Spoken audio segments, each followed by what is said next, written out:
அனைவருக்கும் வணக்கம். மேற்கு நாட்டு உணவு பழக்கம் என்பது மனதை அடிப்படை கொண்டது. கிழக்கு நாட்டு உணவு பழக்கம் என்பது அறிவை அடிப்படை கொண்டது என்று சிந்திக்க வேண்டும். இரண்டுக்கும் மிகப்பெரிய வேறுபாடு இருக்கிறது. அறிவை அடிப்படையாக கொண்டு நாம் பழக்கத்தை பின்பற்றிக் கொண்ட பொழுது நமக்கு ஆரோக்கியம் வந்து விடுகிறது. மேலை நாட்டில் மனதை அடிப்படை கொண்டு அவங்க சிந்திப்பதால் ஆரோக்கியத்தை பெற முடியாது. மனம் என்பது அனுபவித்துக் கொண்டே இருக்கும். ஆனால் அறிவு என்பது இடைவெளி, அதை பகுத்து பார்த்து அதை எப்படி எடுப்பது, உணவு பழக்கத்தை எப்படி எடுப்பது, உணவு பழக்கத்தினால் வரும் கேடு என்ன, உணவின் இழிவு என்ன, உண்பதினால் என்ன இழிவு ஏற்படும், உண்பதினால் இழிவு, உணவின் இழிவு ரெண்டுமே மாத்தி மாத்தி பேசலாம். இழிவறிந்து உண்ணுதல், இழிவறிந்து உண்ணுதல், உணவின் இழிவை அறிதல், இழிவறிந்து உண்ணுதல், உணவின் இழிவை அறிதல். இதுதான் இழிவறிந்து உண்பான், உணவை அறிந்தால் இழிவை அறியலாம். இதெல்லாம் வள்ளுவர் சொல்வார். அப்ப இதெல்லாம் அறிவு. இப்ப அறிவின் பார்ப்பட்டு சிந்திப்பது தான் சரி. அதனாலதான் அறிவர்கள் என்று பெயர் வைத்தார்கள். அதாவது மறுவில் செய்தி தொல்காப்பியத்தில் கூட இந்த அறிவர்கள் அப்படின்னு ஒரு துறை இருந்திருக்கிறது. தாபதர்கள் என்று ஒரு துறை இருந்திருக்கிறது. தாபதர் துறை. ஆக நாம் தாபதர் துறை என்று எடுத்துக்கொள்ளலாம். இப்ப அறிவர் துறை, அறிவர் துறை, தாபதர், வணக்கம், அறிவர் துறை, தாபதர் துறை, அப்புறம் பொருணர் துறை, அரசர் துறை, வேளிர், வேளிர்னா வேளாண் பெருமக்கள், வேளிர் துறை, அப்புறம் அந்தனர் துறை, அந்தனர் பிறருக்கு பாடம் சொல்லி தருவோன்னு அர்த்தம். இந்த மாதிரி துறைகள் இருந்திருக்கிறன. ஆக நாம் மனதை அடிப்படையாக கொண்டு சாப்பிடுகின்றவர்கள் அல்ல, நாம் அறிவை அடிப்படையாக கொண்டு சாப்பிடுகின்றவர்கள். அதனாலதான் திருவள்ளுவர் அந்த வார்த்தையை பயன்படுத்துறார். மேலை நாட்டு பழக்கம் என்பது மனதை அடிப்படை கொண்டு, இன்பத்தை அடிப்படை கொண்டு சாப்பிட்டுட்டே இருப்பாங்க. அதனாலதான் அவங்களுக்கு நோயை தீர்க்க முடியல. அவங்க அறுவை சிகிச்சை பண்ணி மீண்டும் அந்த உணவு பழக்கத்துக்கு போலான்னு தான் நினைக்கிறாங்க. அறுவை சிகிச்சை செஞ்சுக்குவாங்க, மீண்டும் அந்த உணவு பழக்கத்துக்கு போய் அவங்க அந்த சாவுதிலேயே குறிக்கோளா இருப்பாங்க, அந்த சாவுலேயே இருப்பாங்க. அவங்களுக்கெல்லாம் இந்த இறைநிலை, அவங்களுக்கு இந்த முக்தி நிலை, ஏன் பிறந்தோம், ஏன் வளர்றோம், என்ன ஆகுறோம் அப்படிங்கிற அவங்களுக்கு எந்த கொஞ்சம் கூட அந்த கடுக அளவு சிந்தனை இருக்காது. அதுதான் மேற்கு நாட்டுடைய தத்துவம்.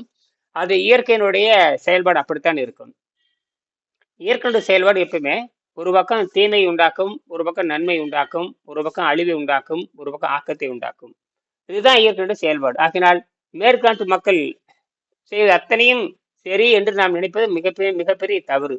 அதனாலதான், ஆனால் அந்த மேற்கு நாட்டு பழக்கத்தை அடிப்படை கொண்ட கல்வி முறை தான் உலகெங்கும் இருக்கிற காரணத்தினால நமக்கு வித்தியாசம், வேறுபாடு தெரியாதனால அந்த மனதை அடிப்படை கொண்டு சாப்பிடுகின்றவருடைய முறைக்கு போகின்ற பொழுது நம்ம உடலை நம்ம காப்பாற்றிக் கொள்ள முடிவதில்லை. அதனால நம்ம அறிவை அடிப்படை கொண்டு சிந்திக்க வேண்டும். அறிவே அடிப்படை கொண்டு அதனாலதான் திருவள்ளுவர் அறிவுடையார் எல்லாம் உடையார். அறிவுடையார் எல்லாம் உடையார் என்ன பொருள்? அறிவு இருக்கிறவன்ட்டு எல்லாமே இருக்கும். என்ன அடிப்படையா இருக்குன்னு தெரியுங்களா? செல்வம். என்ன செல்வம்? அறிவு. அதுதான், வேற ஒண்ணுமே இல்லை. நீ என்னதான் பணக்காரன, பணம்ங்கிறது மனிதன் கண்டுபிடிச்சது தான். ஆரோக்கியம் என்பது இயற்கைக்கு தரக்கூடியது. இயற்கையினுடைய சட்ட திட்டத்தை புரிந்து கொண்டால்தான் இயற்கையிலிருந்து கருணை எதிர்பார்க்க முடியும். நிறைய பேர் கேட்கறாங்க, ஐயோ என்னை காப்பாத்து, ஒன்றும் நடக்காது. கடவுளே என்னை காப்பாத்து, ஒன்றும் நடக்காது. எப்பேற்பட்ட பக்தி மார்க்கத்தில் 1500 ஆண்டுக்கு முன்னாடி, 2000 ஆண்டுக்கு முன்னாடி தேவாரம், திருவாசம் இதெல்லாம் தோன்றிய காலத்துல கூட கடுமையான நோயெல்லாம் அவதிப்பட்டிருக்கிறாங்க. அவங்கள அந்த உணவு பழக்கத்தில் மாட்டிக்கொண்டு கடவுளிடம் போய் கேட்டிருக்காங்க. அதெல்லாம் ஒன்றும் நடக்காது. இங்க பரிணாம அறிவியல் தான் இங்க முக்கியம். அதனாலதான் திருவள்ளுவர் பரிணாம நம்பிக்கையை அடிப்படையாக கொண்டவர். அதனாலதான் ஜீரண நீரை கை வைக்கிறார். இதுல கை வைக்கிறாரு, அதுதான் அறிவாளிகள் அர்த்தம். இது எவனுக்கும் தெரியாது. இந்தியாவில் இருக்கிற தமிழ்நாட்டுக்காரனுக்கே தெரியாது. யாருக்கு தெரியாது?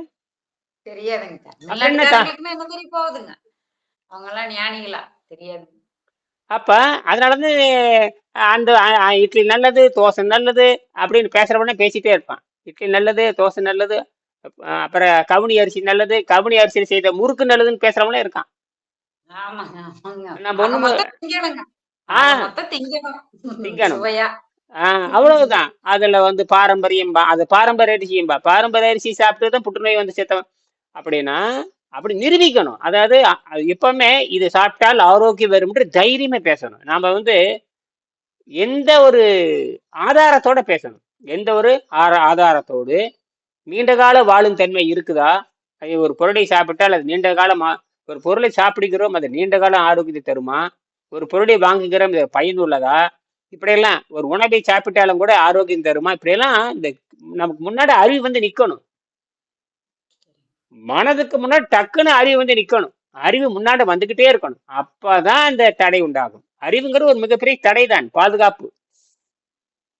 வள்ளுவர் எழுதுறாரு, அறிவு அற்றம் காக்கும் கருவிங்கிறாரு. அற்றம்னா துன்பம்னு அர்த்தம், அல்லது துன்பத்தை நீக்குகிற கருவி, அல்லது துன்பத்தை தடுக்கிற கருவிங்கிறாரு.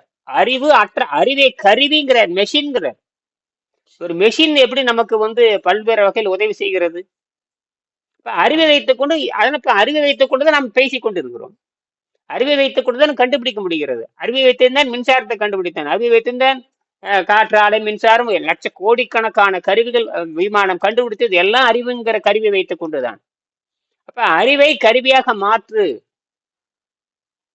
அப்ப என்ன கருவி? உனக்கு என்ன கருவி தேவையோ அதுதான். அங்க உடனே செல்போன் கண்டுபிடித்து விட்டாரா? அதெல்லாம் கிடையாது. உன் அறிவை வைத்துக் கொண்டு அதற்கு தகுந்த மாதிரி கருவி சமைக்க வேண்டும். அதுதான் அறிவு. அப்ப கண்டுபிடிக்க 100 வருஷத்துக்கு முன்னாடி எல்லாம் கண்டுபிடிச்சிட்டாங்களா? இல்லையே. 100 ஆண்டுக்கு முன்னாடி என்ன தேவையோ, சட்டையை கண்டுபிடிச்சா, கோமணத்தை கண்டுபிடிச்சா, ஏருளவு கண்டுபிடிச்சா, கொழுவு கண்டுபிடிச்சா, பானை சுடுறதை கண்டுபிடிச்சா, எழுத்தை கண்டுபிடிச்சா, எண்களை கண்டுபிடிச்சான். அதுதான் அறிவு. அதுதான் அறிவு. 2000 வருஷத்துக்கு முன்னாடியே திருவள்ளுவர் என்னென்ப ஏன எழுத்தென்ப, எண்களை படியினார், எழுத்தை படினார். எழுத்துன்னு உலகத்திற்கு எல்லா எழுத்தும் படிக்கணும். எந்த எழுத்து நமக்கு வேறுபாடு கிடையாது. கணக்கு மட்டும் எல்லாத்துக்கும் ஒன்னா இருப்போம். பாருங்க, உலகத்துல எல்லாரும் 1 2 3 4 5 6 7 9 10 அப்படிமா எல்லாம் 10ல வருவோம். மொழியினோட உச்சரிப்பு தான் மாறும். மொழிகள் மாறுமே தவிர கணக்குல எல்லாம் ஒன்றுதான். எல்லாரும் கூட்டல் கணக்கு போடுவான், கழித்தே பெருக்கு. இந்த கணக்கு தெரியாத எவனும் இருக்க முடியாது. இந்த கணக்குல மட்டும் எல்லாம் ஒன்று போடுவோம். ஆனால் இங்க மொழியில தான் இந்த குழந்தைன்னு வருகின்ற பொழுது, ஒரு குழந்தை அம்மாட்டு இருந்ததா அவன் தாயிட்டு இருந்தா பேச கற்றுக்கொள்கிறது இயற்கை. அது அந்த நாட்டுக்கு பொதுவானது. 6000 மொழி குடும்பம், 8000 மொழி குடும்பம் சொல்றாங்க விஞ்ஞானிகள், ஆராய்ச்சியாளர் சொல்றாங்க. அதெல்லாம் ரைட், நம்ம அங்க போக தேவையில்லை. அவங்க சொல்றதெல்லாம் சரிதான்.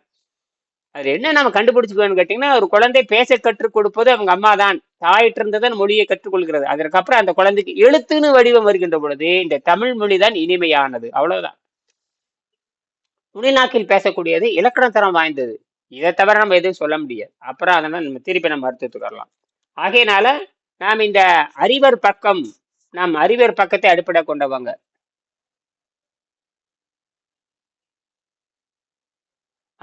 நிறைவு செஞ்சு அறிவியற் பக்கத்தை இன்னும் 2 நிமிஷத்தில் பேசி நிறைவு செஞ்சுக்கலாம். அப்புறம் பேசலாம். தேவைப்பட்டால் அப்புறம் 4 மணிக்கு பேசலாம். அறிவியற் பக்கம்.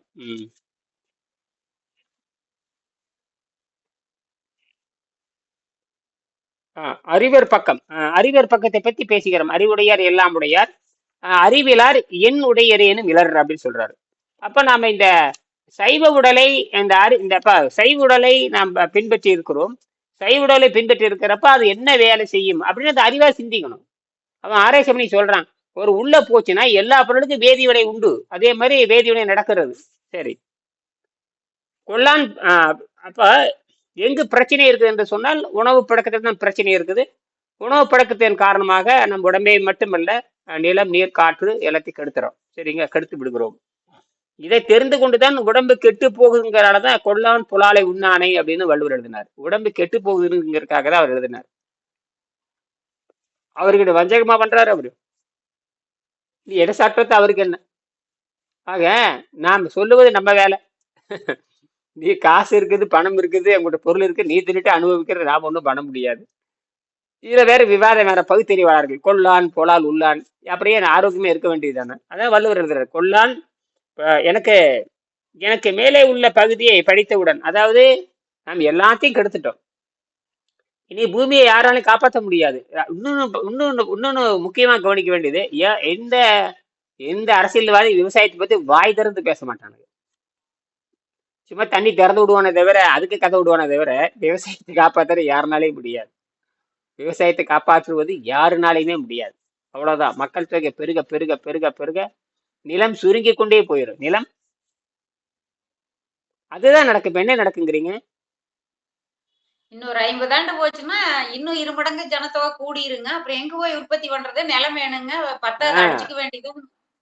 இது நடந்துட்டே இருக்கும். இதுல நம்ம நாட்டுல இப்படின்னா ஐரோப்பிய நாடுகள்ல சுத்தமா கிடையாது. அங்க வெறுமனே ரயிலும் மெட்ரோ ரயிலும் வெறும் ரயிலு விமானம் தான் ஓடிட்டு இருக்குமே தவிர அங்க ஒண்ணுமே இருக்காது. எங்கேயாவது அவன் மரத்துல எங்க ஆப்பிள் பழம் காய்ச்சிட்டு கிடக்கு அவ்வளவுதான். எங்கேயாவது ஒண்ணு தானா காய்ச்சிட்டு கிடக்கு அவ்வளவுதான். அதே அவங்க திங்கறதெல்லாம் கிடையாது. எத்தனை கொத்து கொத்தா காய்ச்சி கிடக்கு. நான் பார்த்து நேத்து எல்லாம் பார்த்தேன். எல்லாம் எப்படி எல்லாம் காய்ச்சிருக்குன்னு. யாரும் அதை பத்தி கண்டுக்கிறது இல்லை. நம்ம ஊர்ல வந்து பப்பாளி பழம் காய்ச்சி தொங்குற மாதிரி தான். அங்க ஆப்பிள் பழம் காய்ச்சதுக்கு யாரும் சாப்பிட்ற மாதிரி தெரியல. அதை வாட்டு காய்ச்சி கிடக்குது. போய் தின்னுக்க வேண்டியதுதான். நான் என்னை விட்டோம்னா பேசாம அதுக்கு பேசாம ஆப்பிள் பழம் சாப்பிட்டே 100 ஆண்டுக்கு இருக்கலாம் மாதிரி தெரியுது. சும்மா ஆமாங்க, கிடக்குது அது. ஆமாங்க. இப்ப நேபாளம் நீங்க இந்த பக்கம் போயிட்டு நேபாளம்லாம் போயிட்டீங்கன்னா வீட்டுக்கு வீட்டு 4 ஆப்பிள் மரம் இருக்குது. அது பாட்டு காய்ச்சி தொங்கிட்டே இருக்குது. பச்சையில இருக்குது, பல வண்ணத்துல இருக்குது. ஆப்பிள் பல வண்ணத்துல இருக்கு. பச்சை ஆப்பிள் ஒண்ணு இருக்குது. பார்த்தா ஆச்சரியமா இருக்கு. பல பல பழப்பழம் அப்படியே இருக்குது. அப்படியே அவ்வளவு சுவையா அந்த இருக்குதுங்க. கிளைமேட்டுக்கு அந்த குளிர்ச்சியான பிரதேசத்தினால அப்படி காய்க்குதுங்க. ஆமா, அப்படி கொத்து கொத்தா காய்க்குது. நம்பவே முடியல நம்மனால. நாம நம்ம நமக்கு 150 ரூபாய் பாக்குறப்ப பயமா இருக்கு. அங்க சும்மா கீழே கிடக்குது. நிறைய கீழே அணில் கடிச்சு கிடக்குது. அப்படியே ஆச்சரியமா இருக்கு. அது ஆப்பிள் ஃபேக்டரி வேற. ம் என்னமோ பண்றோம். இது ரஷ்யா ஆப்பிள். நேத்து பார்த்தேன், ரஷ்யா ஃபேக்டரி பார்த்தேன். அது எங்க இருந்தோ வருது. ரஷ்யாக்குள்ள அத்தனை ஆப்பிள் விளையுதுங்கிறான். நல்ல குளிர்ச்சி நாடு.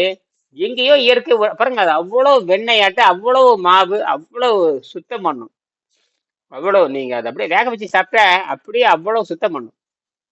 அந்த நாட்டுக்கு அது அது நம்ம நாட்டுக்கு அது அதையும் கொண்டாந்து இங்க வந்து அதனாலதான் வெள்ளைக்காரர் என்ன பண்ணான்னா, பிரிட்டிஷ்காரர் என்ன பண்ணான்னா, அந்த சோதனையாக ஊட்டியில கொண்டு வந்து நட்டான். ஊட்டியில கொண்டு வந்து நச்சது அவன். ஊட்டியில என்னென்ன வச்சான் அத்தனையும் அங்க முளைக்குது. ஊட்டியில முளைக்குது. அவன் கொண்டு வந்து பழக்கப்படுத்தினதான் இந்த ஆப்பிள், டீ கீ எல்லாமே. கேரட் பீட்ரூட் எல்லாம் அவன் நாட்டுல விளைஞ்சது. இப்ப நம்ம நாட்டுக்கு அதுக்கு அதனாலதான் ஊட்டிக்காயினே பேரு. ஆமாங்க. அப்புறம் கிராம ரைட். அது நம்ம அங்க போக தேவையில்லை. மொத்தத்துல எல்லாமே காய்கறி சார்ந்தது. பீட்ரூட் வந்து என்னன்னு கேட்டீங்கன்னா, பீட்ரூட் வந்து சுத்தம் பண்றதுல அருமையா சுத்தம் பண்ணும். நீங்க பீட்ரூட் சாப்பிட்டு பாருங்க, 3 மணி நேரத்துல கூட சுத்தமாயிரும். நான் பலமுறை சாப்பிட்டுருக்கேன்.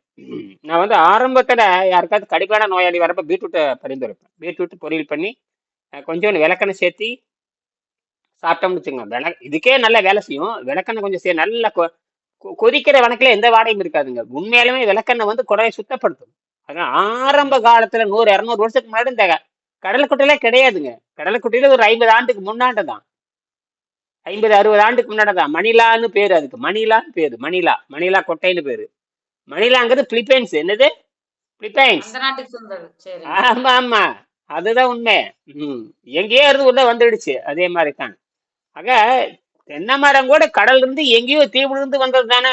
2000 ஆண்டுக்கு முன்னாடி எங்கேயோ இருந்து அப்படியே கடல்ல இருந்து விழுந்து அப்படியே வந்து இப்படி வந்து சேர்ந்தது தான். அதை எடுத்து நீங்க நம்மளது பார்த்தீங்கன்னா பெரிய கடற்கரைங்க. தமிழ்நாடு வந்து கிட்டத்தட்ட 900 கிலோமீட்டர் நம்ம கடற்கரை இருக்கு நமக்கு.